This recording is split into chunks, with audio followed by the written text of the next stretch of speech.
We've all seen it before. Smartphone makers recycling the same flagship design year after year, throwing in just a handful of tweaks and calling it a day. But what Google's reportedly cooking up with the Pixel 10 lineup? Yeah, this might just take the cake. So, a while back, more than 3 months ago, actually, we got early renders of the Pixel 10 Pro and its bigger sibling, the Pixel 10 Pro XL. And guess what? They looked almost identical to the Pixel 9 series. Now, thanks to a fresh leak from Android Headlines, a pretty reliable source in the leak world, we've got what looks like full-spec sheets for both phones.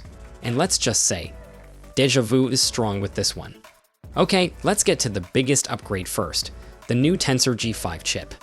Yes, it's being made by TSMC using 3nm tech, and it should be faster and more efficient than the G4, which was made with Samsung's older 4nm process. Sounds good on paper, but come on, new chip is expected. It's the bare minimum for any yearly flagship at this point. Aside from that, well, don't hold your breath. Battery size, slight bump from 4700 to 4870 mAh. Wired charging, up from 27 watts to 29 watts. Riveting stuff. Camera and display, pretty much unchanged.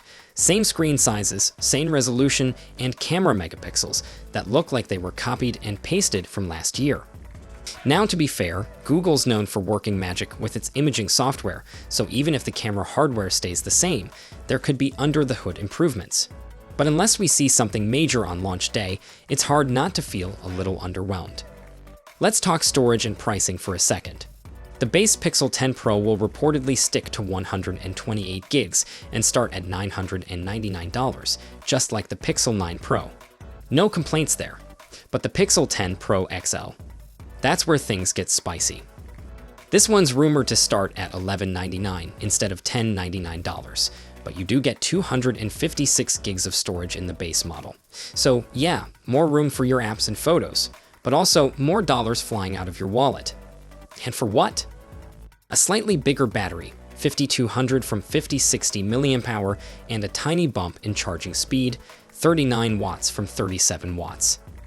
Kinda hard to justify. To wrap it up, unless Google's got a surprise hidden up its sleeve, and hey, they might, we're looking at two phones that feel like safe plays rather than bold leaps. The camera setup, still mostly the same, aside from a telephoto tweak. Display brightness, rumored to stay the same, despite hopes for an upgrade. Déjà vu much. Anyway, we won't have to wait long to find out what's real and what's rumor. Google's expected to reveal everything on August 20th, with the phones hitting shelves a week later. So, what's your take? Is this just more of the same, or are you still hyped for the Pixel 10? Drop your thoughts in the comments below. And hey, if you're still reading, thanks for sticking around. I'll catch you in the next one. Until then, take care.